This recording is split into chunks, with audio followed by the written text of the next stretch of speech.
Tahukah kalian bahwa jauh sebelum satelit modern ada, Allah Subhanahu wa Ta'ala telah menjelaskan keajaiban dan peristiwa yang terjadi di langit? Pernahkah kalian membayangkan langit sebagai sebuah laboratorium raksasa yang sangat sibuk? Di balik gemuruh guntur yang menggetarkan dada, ada sebuah proses rumit yang baru bisa dipecahkan oleh sains modern dalam beberapa dekade terakhir.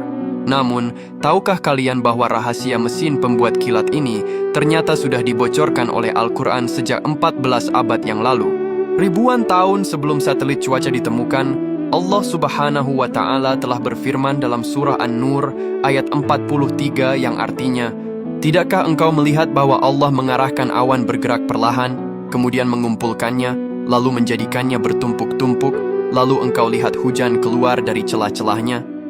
Dan Allah juga menurunkan butiran-butiran es dari langit, yaitu dari awan yang menyerupai gunung-gunung, maka ditimpakannya butiran es itu kepada siapa yang Dia kehendaki, dan dipalingkannya dari siapa yang Dia kehendaki.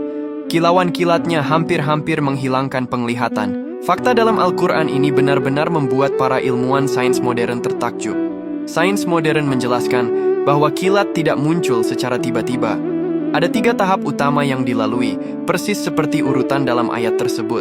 Yang pertama, yaitu tahap penggiringan atau advection, di mana angin menggiring awan-awan kecil atau cumulus menuju satu titik pertemuan.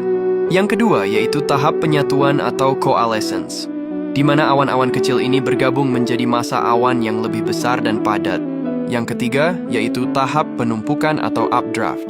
Disinilah keajaibannya. Terjadi gerakan udara ke atas yang sangat kuat, membuat awan tumbuh menjulang tinggi ke atmosfer yang dingin hingga menyerupai gunung. Ilmuwan meteorologi baru menyadari sebuah fakta krusial, bahwa tanpa es tidak akan ada kilat. Di dalam gunung awan tersebut, butiran air membeku menjadi kristal es dan graupel atau bola es kecil.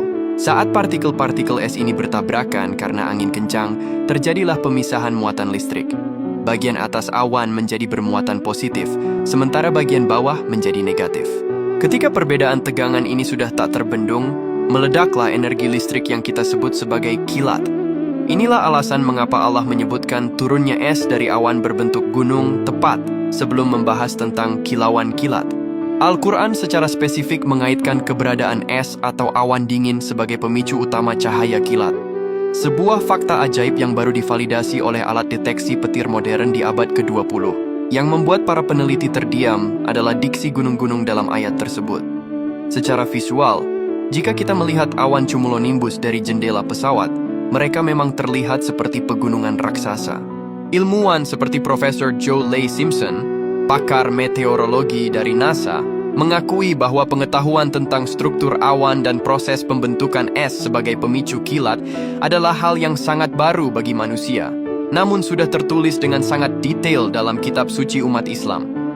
Apakah petir hanya sekadar pertunjukan cahaya yang menakutkan? Tentu tidak. Allah menciptakannya dengan tujuan mulia yang sangat teknis bagi kehidupan. Yang pertama sebagai pupuk alami dari langit. Suhu panas kilat memecah nitrogen di udara, yang kemudian jatuh bersama hujan menjadi nutrisi utama bagi kesuburan tanah. Tanpa kilat, bumi akan gersang. Yang kedua sebagai pembersih atmosfer. Kilat menghasilkan ozon dan bahan kimia pembersih, hidroksil, yang membersihkan polusi di atmosfer kita.